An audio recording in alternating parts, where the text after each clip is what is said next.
Kabanata 17. Paano kunin ang mas mataas na kapangyarihan? Apat na lalaki ang nakaupo sa locker room ng isang country club, pagkatapos ng isang laro.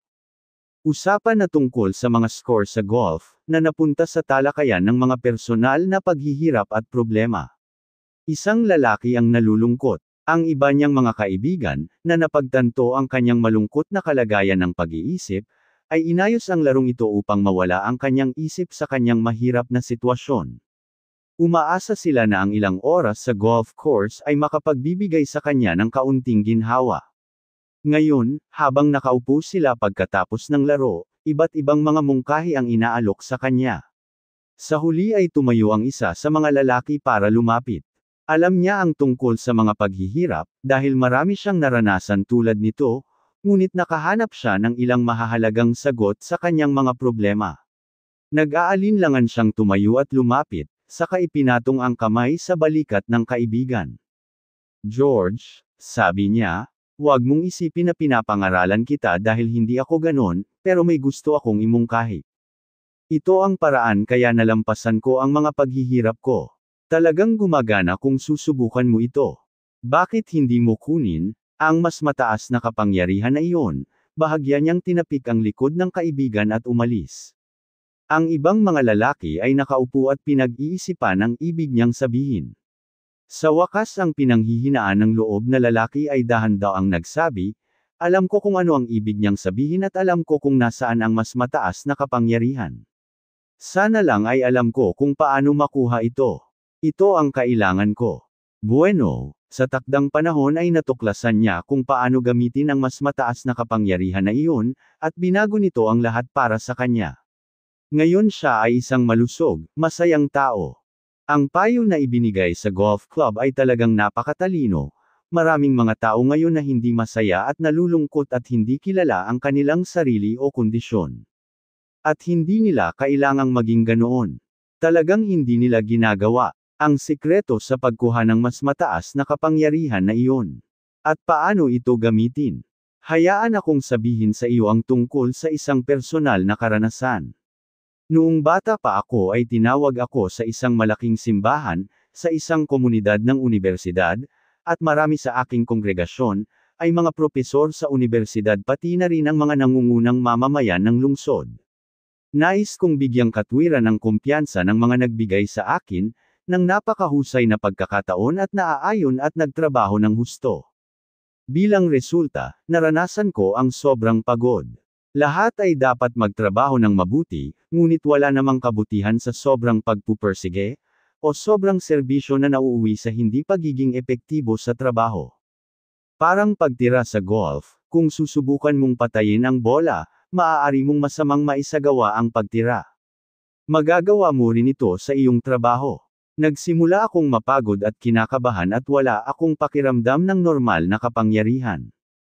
Isang araw, nagpasya akong tawagan ang isa sa mga propesor, ang yumaong si Hugh M. Tilrow, isang mahusay na kaibigan ko. Siya ay isang mahusay na guro, at isa rin siyang mahusay na mangingisda at mangangaso. Lalaki siya, isang panlabas na personalidad. Alam ko na kung hindi ko siya makikita sa unibersidad ay malamang andoon siya sa lawa at nangingisda, at siguradong nandoon nga siya. Nasa dalampasigan siya nang tawagin ko siya. "May kumagat na isda, halika," sabi niya. Sumakay ako sa kanyang bangka at nangisda kami ng ilang sandali. "Ano ang problema, anak?"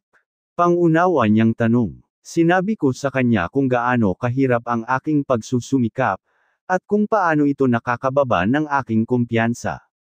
"Wala akong pakiramdam ng pag-angat o lakas," sabi ko. Habang kinakayod ng bangka ang dalampasigan ay sinabi niya, "Pumasok ka sa bahay kasama ko." Pagpasok namin sa cabin niya ay nagutos siya, "Humiga ka dyan sa sopa. May gusto akong basahin para sa iyo. Pumikit ka at magpahinga habang hinahanap ko ang quotation." Ginawa ko ang itinuro, at inisip na babasahan niya ako ng ilang pilosopikal o marahil ay naglilihis na piraso, ngunit sa halip ay sinabi niya, "Narito. Makinig ng tahimik habang binabasa ko ito sa iyo. Hindi mo ba alam, hindi mo ba narinig, na ang walang hanggang Diyos, ang Panginoon, ang may lalang ng mga wakas ng lupa, ay hindi nanghihina, ni napapagod man. Walang pagsusuri sa kanyang pangunawa. Binibigyan niya ng kapangyarihan ang mahina, at sa kanila na walang lakas ay dinaragdagan niya ang lakas.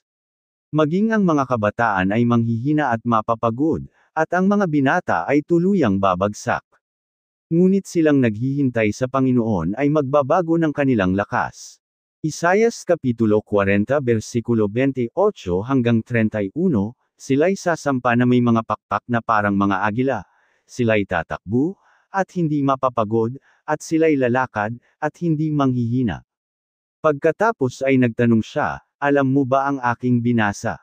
Oo, ang ika-40 kabanata ng Isayas, sagot ko.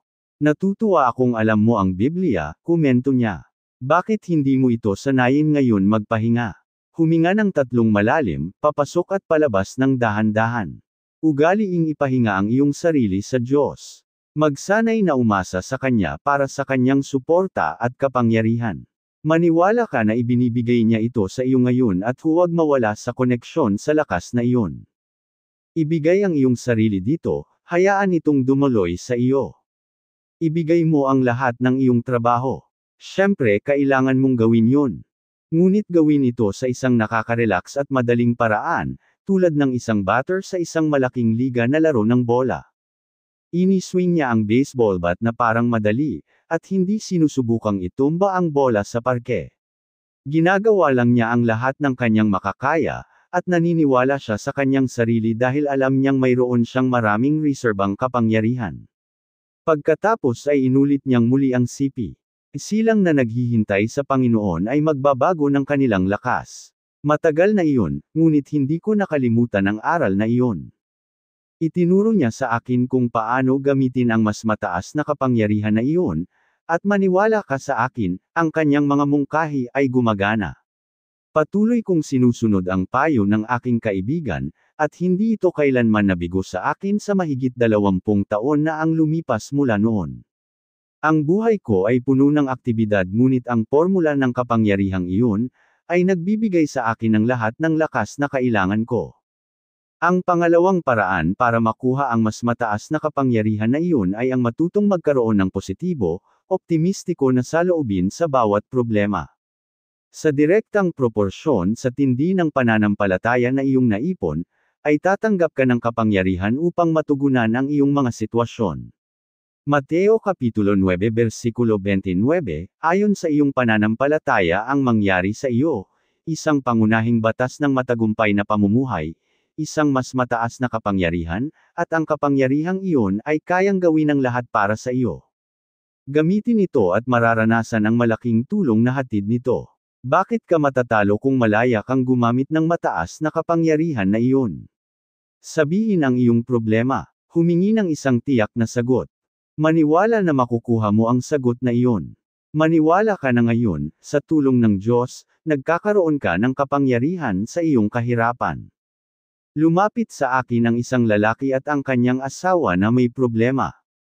Ang lalaking ito, isang dating editor ng magazine, ay isang kilalang tao sa musika at artist.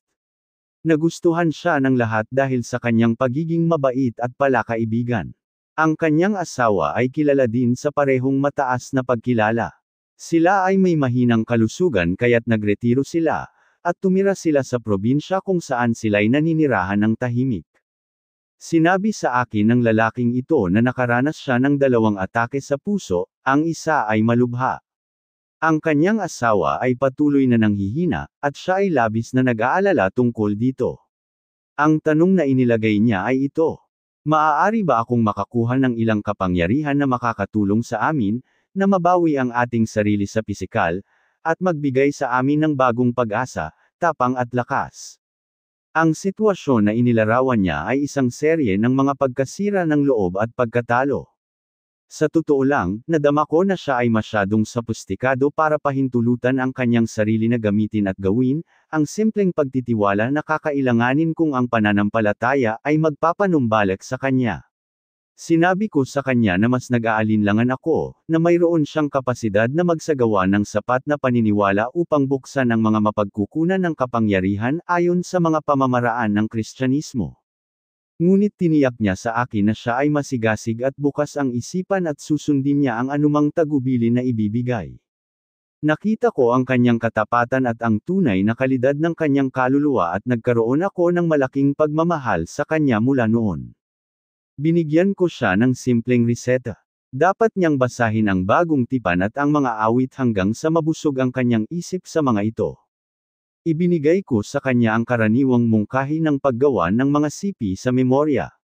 Pangunahin ko siyang hinimok na gamitin ang formula ng paglalagay ng kanyang buhay sa mga kamay ng Diyos, kasabay ng paniniwalang pinupuno siya ng Diyos ng kapangyarihan, at pati na rin ang kanyang asawa, at silang dalawa ay maniwala ng walang pag-aalinlangan na sila ay nabubuhay, ginagabayan kahit sa pinakakaraniwang mga detalye ng kanilang buhay. Dapat din silang maniwala na sa pakikipagtulungan ng kanilang doktor, na nangyari na kilala ko at hinahangaan, na ang pagpapagaling na biyaya ni Hesukristo ay ibinibigay sa kanila.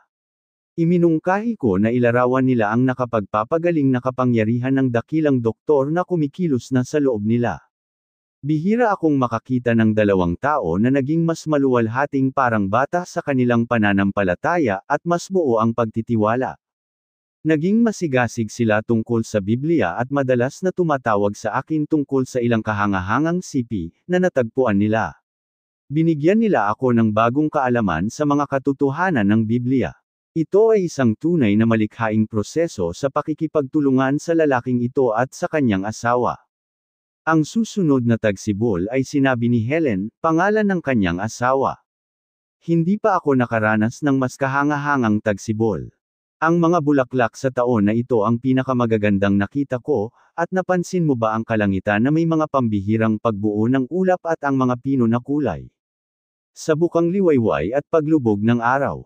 Ang mga dahon ay luntian sa taong ito, at hindi ko pa narinig ang mga ibon na umaawit ng may gayong kagalakan at himig. Nang sabihin niya ito ay nagkaroon ng kalugod-lugod na liwanag sa kanyang mukha at alam kong muli siyang ipinanganak sa espiritu. At nagsimula siyang bumuti sa pisikal, na nakuhang muli ang malaking bahagi ng kanyang dating lakas. Ang kanyang katutubong malikhain kapangyarihan ay nagsimulang dumaloy muli at ang buhay ay nagkaroon ng bagong kahulugan. Para kay Horace, wala nang problema sa puso, at ang kanyang pisikal, mental, at espiritual na lakas ay nagpapakita ng kakayahan na di pangkaraniwan. Lumipat sila sa isang bagong komunidad at naging sentro ng buhay nito. Kahit saan sila magpunta hinahawakan nila ang mga tao ng kakaibang puwersang nakakapagpasigla. Ano ang sekreto na kanilang natuklasan? Simple lang, natuto silang gumamit sa mataas na kapangyarihan na iyon.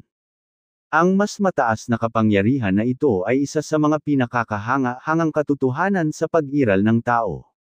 Ako ay namangha, kahit ilang beses ko nang nakita ang kababalaghan ng masinsinan, napakalaking pagbabago para sa kabutihan na nagagawa nito sa buhay ng mga tao. Sa personal, ako ay masigasig sa lahat ng magagawa ng mas mataas na kapangyarihan para sa mga tao kaya ayaw kong tapusin ang aklat na ito. Kaya kong sabihin ang kwento pagkatapos ng pangyayari, pagkatapos ng insidente ng mga tao na sa pamamagitan ng paghawak sa kapangyarihang ito ay nagkaroon ng bagong pagsilang sa buhay. Ang kapangyarihang ito ay palaging magagamit. Kung bubuksan mo ito ay dadaloy na parang malakas na tubig. Ito ay naruroon para sa sinuman sa ilalim ng anumang mga pangyayari o sa anumang kondisyon.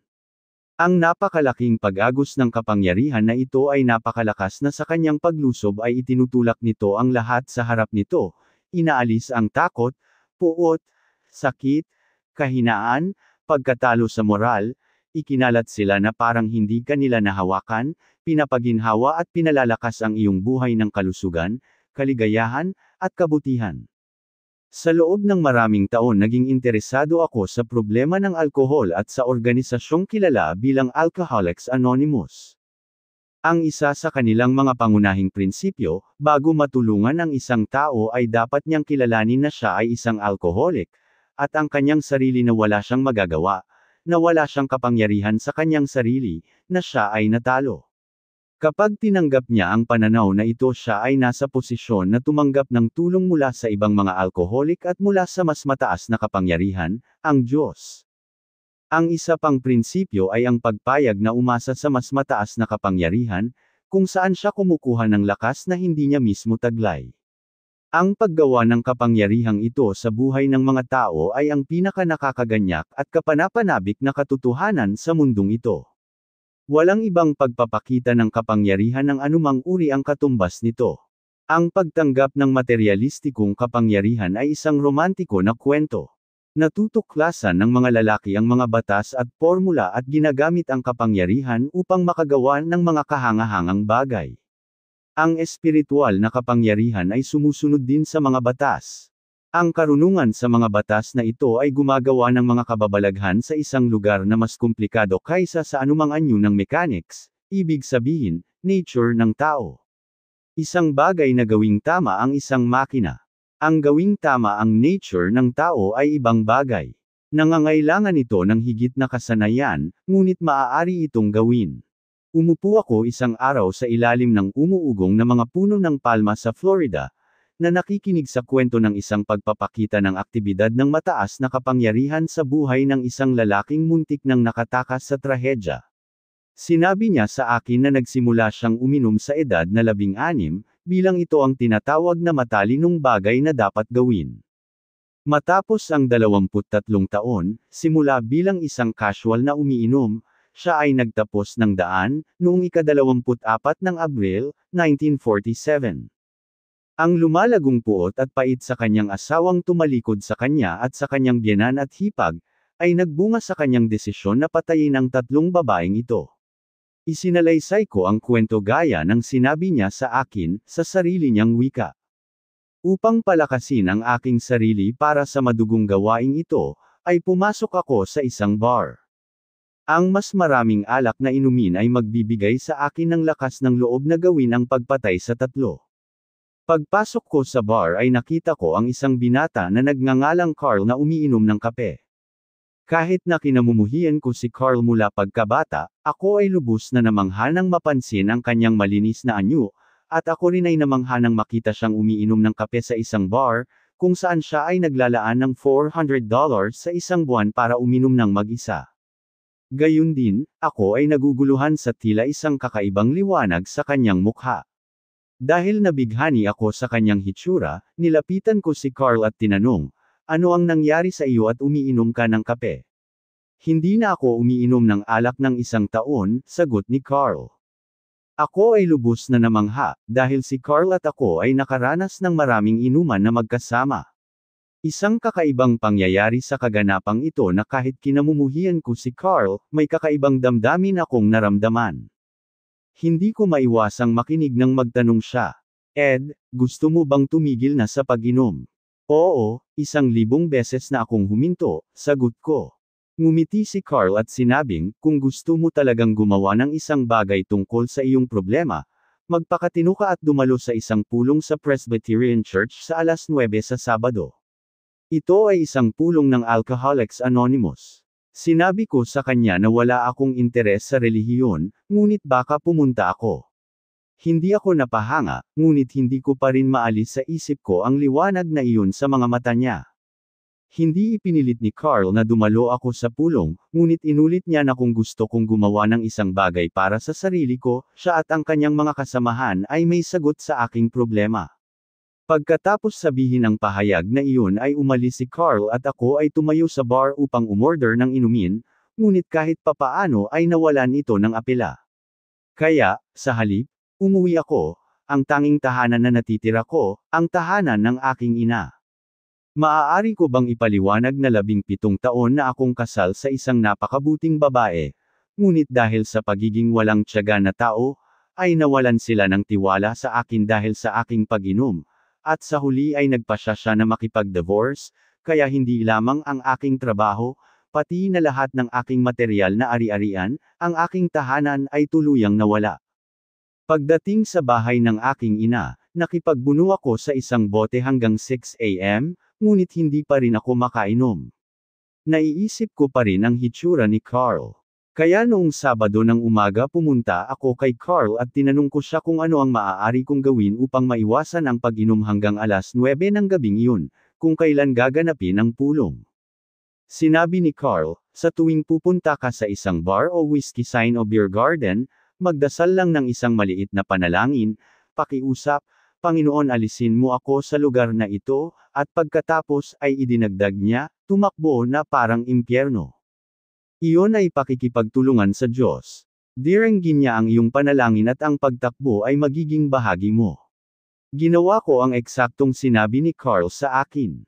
Sa loob ng maraming oras, balisa at nanginginig, kasama ang aking kapatid na babae, naglakad ako sa mga kalye ng bayan. Sa huli, 8:00 sinabi ng aking kapatid na babae. Ed, may 7 bar malapit sa tabi ng lugar kung saan ka dadalo sa pagpupulong.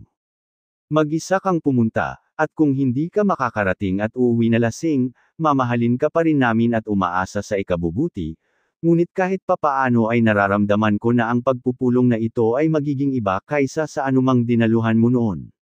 Sa tulong ng Diyos ay nalampasan ko ang 7 lugar na iyon. Sa pasukan ng simbahan ay tumingin-tingin ako sa paligid, at ang karatula sa ibabaw ng isa sa mga paborito kong lugar na iniinuman ay diretso sa aking mga mata. Ang labanan para magpasya kung pupunta sa bar na iyon, o sa Alcoholics Anonymous meeting ay hinding-hindi ko malilimutan, ngunit isang kapangyarihan na mas malakas kaysa sa akin, ang humila sa akin sa pagpupulong. Pagpasok ko sa silid ng pagpupulong ay lubos akong namangha, nang matanggap ang mahigpit na pakikipagkamay ng aking dating kinamumuhian na kaibigan, si Carl. Nawawala ang sama ng loob ko sa kanya.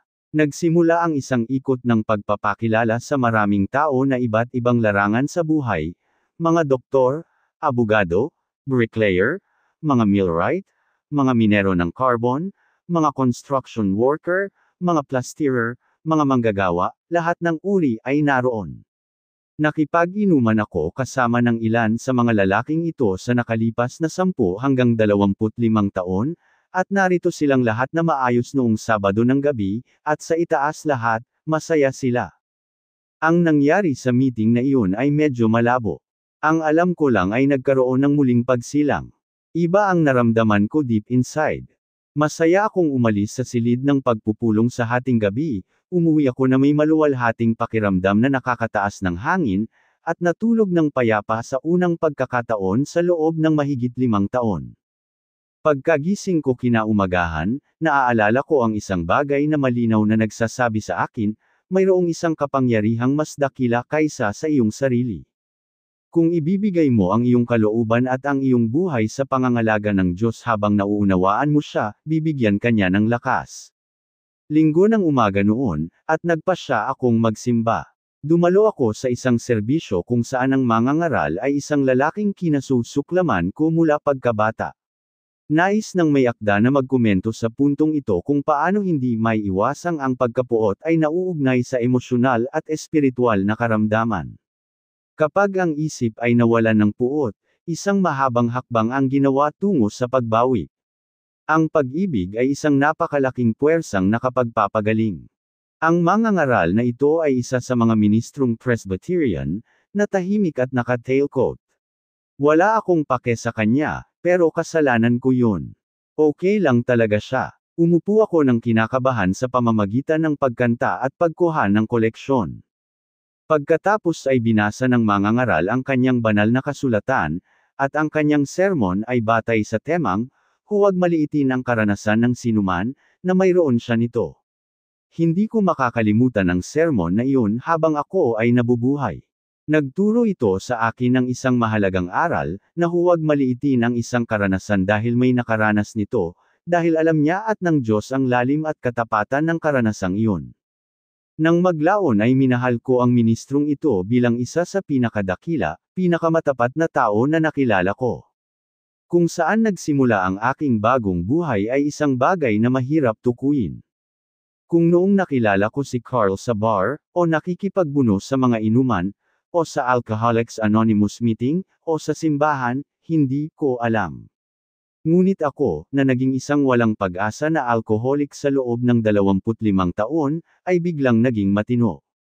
Hindi ko magagawa ito ng mag-isa, dahil sinubukan ko ito ng 1,000 beses at nabigo ako. Ngunit nakuha ko ang isang mas mataas na kapangyarihan, na siyang Diyos, ang gumawa nito. Ilang taon ko nang kilala ang tagapagsalaysay ang nabanggit sa kwento. Mula nang maging malungkot ay kinailangan niyang harapin ang ilang mahirap na pinansyal at iba pang problema. Ngunit ni minsan ay hindi siya nanghina. Sa pakikipag-usap sa kanya, kakaiba ang pakiramdam ko. Hindi ito kung ano ang sinasabi niya o kahit ang paraan ng kanyang pagsasalita, ngunit ang isang tao ay may kamalayan sa isang kapangyarihan na nagmumula sa lalaking ito. Hindi siya sikat. Siya ay isang ordinaryo, masipag na tindero, ngunit ang mas mataas na kapangyarihan ay nasa kanya, dumadaloy sa pamamagitan niya, kumikilos sa loob ng kanyang karanasan, at ipinapadala nito ang sarili sa iba. Ipinadala nito ang kanyang sarili sa akin. Ang kabanatang ito ay hindi inilaan bilang isang disertasyon tungkol sa alkoholismo, bagamat gagamit pa ako ng isa pang sanggunian na may kaugnayan sa problemang ito. Binabanggit ko ang mga karanasang ito upang ipakita ng may katiyakan, na kung may kapangyarihang makapagliligtas sa isang tao mula sa alkoholismo, ang kapangyarihang ito ay makakatulong sa sinumang ibang tao na madaig ang anumang iba pang anyo ng pagkatalo na maaari niyang harapin. Wala nang mas mahirap pagtagumpayan kaysa sa problema ng alkoholismo. Ang kapangyarihang makakamit ang mahirap na gawaing iyon, tiniyak ko sa iyo, ay makakatulong sa iyo na malampasan ang iyong mga paghihirap anuman ang mga ito. Hayaan akong magbigay ng isa pang karanasan. Isinalaysay ko ang pangyayaring ito para sa parehong layunin, ibig sabihin, upang bigyang diin na mayroong isang kapangyarihan na maaaring gamitin, makuha, at gamitin na mahiwagang ngunit tiyak na nagbibigay sa mga taong nagpapakita, ng pananampalataya ng pinakakahanga-hangang mga tagumpay. Sa Hotel Roanoke, sa Roanoke, Virginia, isang gabi, isang lalaki na naging mabuting kaibigan ang nagsabi sa akin ng sumusunod na kwento. 2 taon bago niya nabasa ang aking aklat, na A Guide to Confident Living. Sa oras na iyon siya ay itinuturing ng kanyang sarili at ng iba bilang isang ganap na walang pag-asa na alcoholic. Siya ay isang negosyante sa isang bayan ng Virginia at may ganoong kakayahan na sa kabila ng kanyang problema sa pag-inom, ay nagawa niyang magpatuloy ng may patas na tagumpay. Siya ay ganap na walang kontrol sa kanyang pag-inom, gayunpaman, at maliwanag na ang pagkasira ay mangyayari. Sa pagbabasa ng aklat na nabanggit sa itaas, ang ideya ay namuo sa kanyang isipan na kung makakarating lamang siya sa New York ay gagaling siya sa kanyang paghihirap. Pumunta siya sa New York, ngunit lasing na lasing nang dumating siya. Dinala siya ng isang kaibigan sa isang hotel at iniwan siya. Nakabawi siya ng sapat na kamalayan upang tumawag ng isang bellboy, at sinabi sa kanya na gusto niyang pumunta sa Towns Hospital, isang sikat na institusyon para sa mga alcoholic, na pinamumunuan ng yumaong si Dr. Silkworth, isa sa mga pinakadakilang tao sa larangan ng alkoholismo, na ngayon ay pumanaw na, ngunit hinding-hindi siya malilimutan. Matapos siyang manakawan ng $100 o higit pang dolyar na nasa kanyang bulsa, inihatid siya ng bellboy sa ospital. Pagkatapos ng ilang araw ng paggamot, pumasok si Dr. Silkworth upang makita siya at sinabing, "Charles, sa palagay ko nagawa na namin para sa iyo ang lahat ng magagawa namin. Pakiramdam ko ay maayos ka na." Hindi ito nakasanayan ni Dr. Silkworth, at ang katotohanang pinangasiwaan niya ang kasong ito sa paraang ito, ay nagiging dahilan upang madama ng isa ang gabay na kamay ng isang mas mataas na kapangyarihan. Medyo nanginginig pa, tinahak ni Charles ang kanyang daan sa downtown hanggang sa makita niya ang kanyang sarili, sa labas ng pinto ng opisina ng Marble Collegiate Church, 1 West 29th Street, New York City. Nagkataon na legal holiday ito at sarado ang simbahan. Bukod sa gayong mga pista opisyal ang simbahan ay palaging bukas. Siya ay nakatayo doon na nag-aalinlangan. Siya ay umaasa na siya ay maaaring pumunta sa simbahan at manalangin. Nang hindi makapasok, kakaiba ang ginawa niya. Kinuha niya mula sa kanyang wallet ang isa sa kanyang mga business card at ibinaba iyon sa mail slot sa pinto.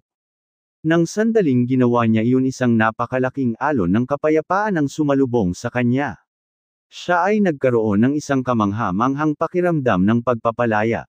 Isinandal niya ang kanyang ulo sa pinto at umiyak na parang sanggol, ngunit alam niyang malaya na siya, na may napakalaking pagbabagong nangyari sa kanya na ang bisa nito, ay pinatutunayan ng katotohanan mula sa sandaling iyon ay wala nang babalikan. Siya ay nabuhay ng mahinahon mula sa sandaling iyon.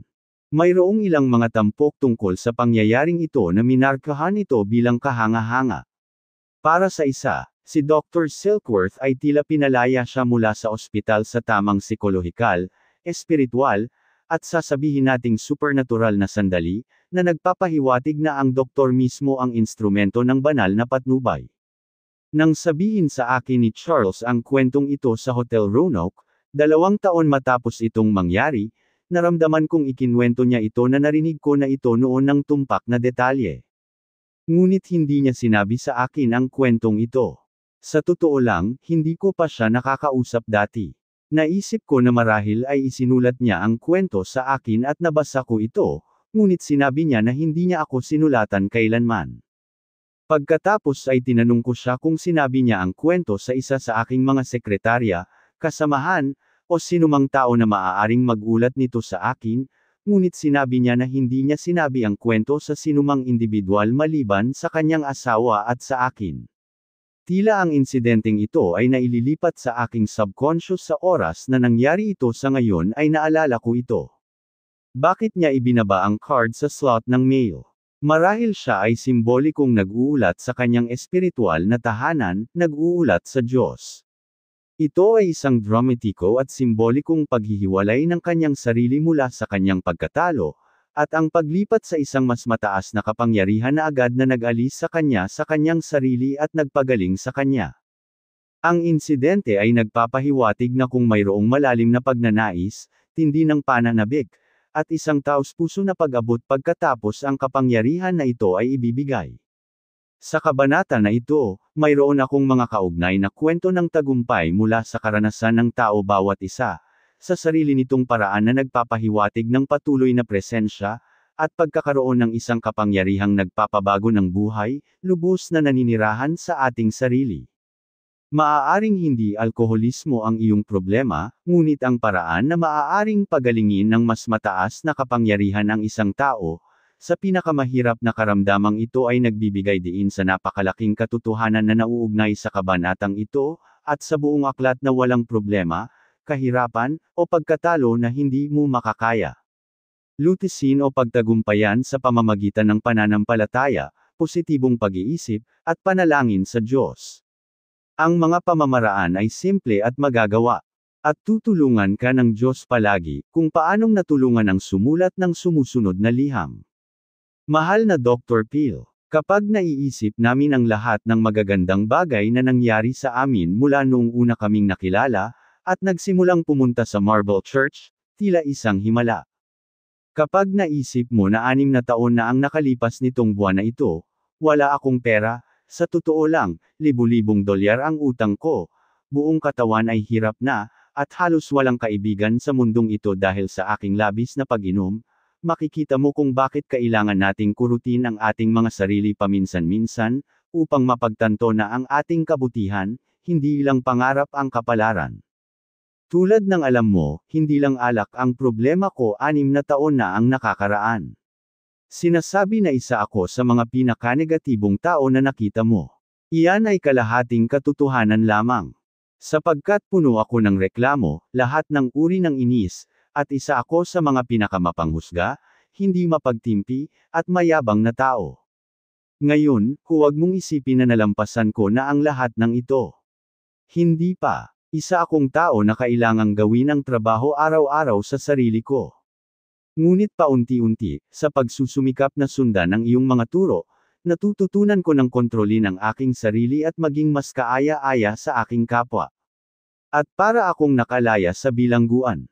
Hindi ko inaasahan na ang buhay ay maaaring maging ganap at kahanga-hanga. Bakit hindi mo kunin ang mas mataas na kapangyarihan na iyon? Tapos na ang aklat na ito. Isang serye lamang ng mga praktikal at naisasagawang pamamaraan para sa isang matagumpay na buhay. Narinig mo ang isang formula ng paniniwala at pagsasanay na dapat makatulong sa iyo na magwagi sa bawat pagkatalo. Nagbigay ng mga halimbawa ng mga taong naniwala at naglapat ng mga iminungkahing pamamaraan. Ang mga kwentong ito ay sinabihan upang ipakita na sa pamamagitan ng parehong mga pamamaraan, maaari kang makakuha ng parehong mga resulta tulad ng kanilang nakuha. Ngunit hindi sapat ang pakikinig lang. Ngayon mangyaring bumalik at patuloy na sanayin, ang bawat pamamaraan na ibinigay sa aklat na ito. Panatilihin ito hanggang makuha mo ang ninanais na mga resulta. Isinulat ko ang aklat na ito dahil sa team na pagnanais na tulungan ka. Magbibigay sa akin ng malaking kaligayahan ang malaman na ang aklat ay nakatulong sa iyo. Mayroon akong ganap na tiwala at paniniwala sa mga prinsipyo at pamamaraan na nakabalangkas sa aklat na ito. Sila ay sinubok sa laboratorio ng espiritual na karanasan at praktikal na pagpapakita. Ito ay gagana kapag ginawa natin. Maaaring hindi tayo nagkikita ng personal, ngunit sa aklat na ito tayo ay nagkakilala.